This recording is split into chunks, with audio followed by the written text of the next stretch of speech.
Somebody else. Yes, what's your name? Rachel.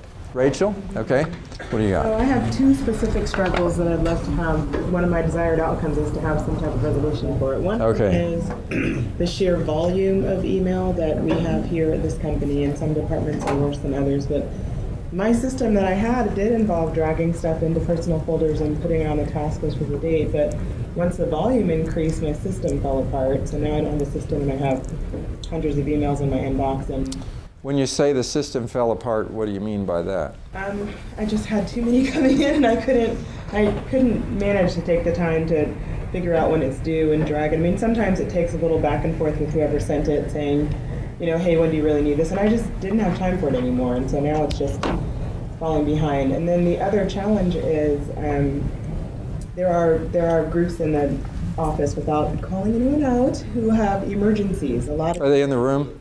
Yeah. Well, then they'll know who you are, who you're talking about. You don't have to call them out. Okay. Department that scheduled this time management, but they have not even the department. They have a lot of emergencies, and their emergencies push the other priorities down. So you may have come in with the best laid plans, but you have emergencies that come in, and how do you manage that? Okay. So we want to talk about two things. To redirect their phone calls to somebody random in the company, but that's not going to work. That doesn't work. Yeah, that would be nice if you could do that. Okay, so the first issue is about being able to manage this volume of email, and so we're going to spend more time on it. But I want to talk about a few things. I'm really big into decisions. I think decisions are a very important thing. Of all the things that we do, our decisions become very, very important part of what we do. And so any system that you have for managing your email, in my opinion, needs to put the decision processing on the front end. And unfortunately, most people's systems puts off, it's like a procrastination system. It puts off the decision until later. Okay, what are the decisions that are important? So if I get an email, say I get an email from Jennifer, and she says, you got to do this.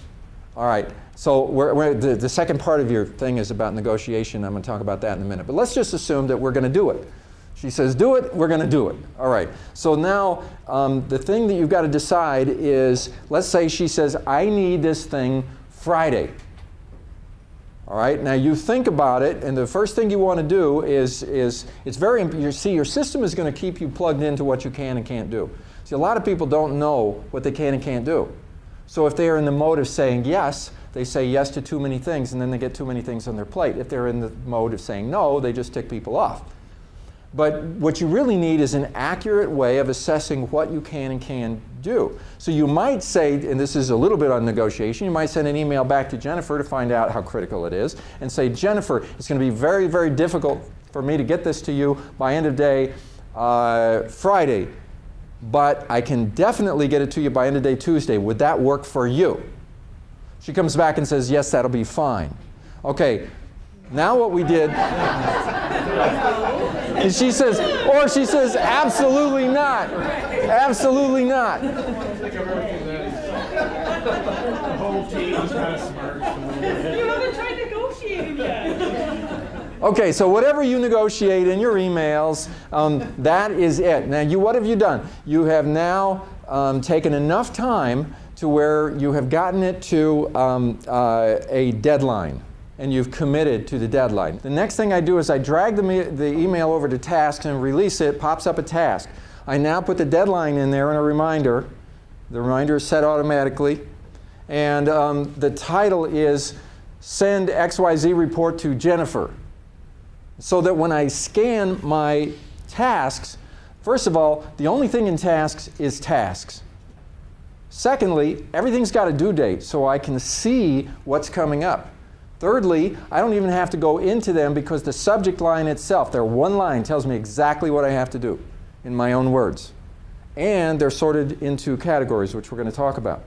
So the volume of emails is probably not going to go down. But the speed of processing goes up tremendously. And again, we're going to talk more about how this processing works and so forth. But even more so, because you're making the decisions up front, you'll be amazed at the differences that makes in the overall thing. Because what happens is when you put it back on the heap, you have to go back and keep going through it again. And the idea is you touch your email one time. There's an old concept that says you got all this clutter on your desk. Touch the paper one time. Pick the paper up and make a decision. What am I going to do with it? And you can't put it back down where it was. I'm going to put it in the filing cabinet. I'm going to put it in the round file. I'm going to do this with it. I'm going to act on it. I'm going to do whatever, you know. And then next one. So it's the same concept, except it happens electronically. You look at your email. You look at it one time, and then it's gone. You cannot leave it in your inbox. It has to go somewhere. And so you quickly process it. The only things that you do when you're processing your email is those 10-minute tasks that are bogging you down so much. But I really think that if you were to handle this, you'd find it's not as much as you think it is. But so those really short things. You process your email. There's 20 emails. You go down through it, and you might have to kick off an email to Jennifer, kick off one to somebody. These are just the short response emails that are more acknowledgments than anything else. And by the time you get done with it, it takes a very, very short time. You've processed it, and there's nothing left because everything got dragged and dropped and moved and acted on and so forth. The negotiation part, again, which is the second part, is really critical. So we talked a little bit about this negotiation with Jennifer in an email. You can negotiate in an email by saying, I can't get it done until Tuesday, end of day. She comes back and says, absolutely not. It has to be done Friday. Okay, now, see what a lot of people will do is they will tell you Friday because they don't trust you. It really is Tuesday. But if they tell you Tuesday, they won't get it till Thursday. This is like people who lie to themselves. Not only will they lie to you about the deadlines, they lie to themselves by setting their watch ahead. Isn't that stupid? You know that you lied to yourself when you set it, so all of a sudden you build the 10 minutes in automatically anyway. So, you know, what I think is you set your watch correctly and tell people the truth. And expect them to tell you exactly when it's going to get done. And if they don't, you know, you've got to come and talk to them about why. Because the thing is, if you commit to me Friday and then it's see, there's another problem is you might forget about it because you got so many things on your plate and you don't realize till Tuesday that you didn't get the thing you needed on Friday.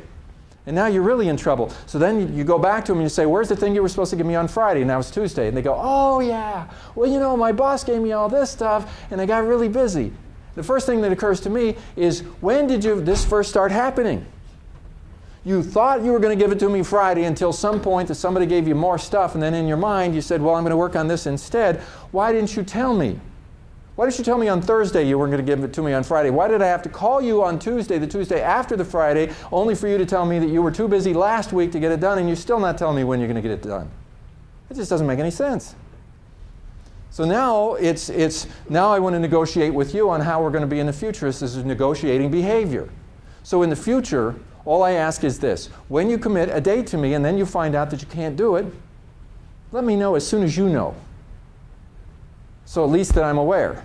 That's a discipline. People don't necessarily do that on their own because they don't have that discipline, but they will do it for you if you negotiate with them that from now on that they will do that, if you're an effective negotiator. But how do you become an effective negotiator? You negotiate all the time, and it's the pure practice of it that makes you get better.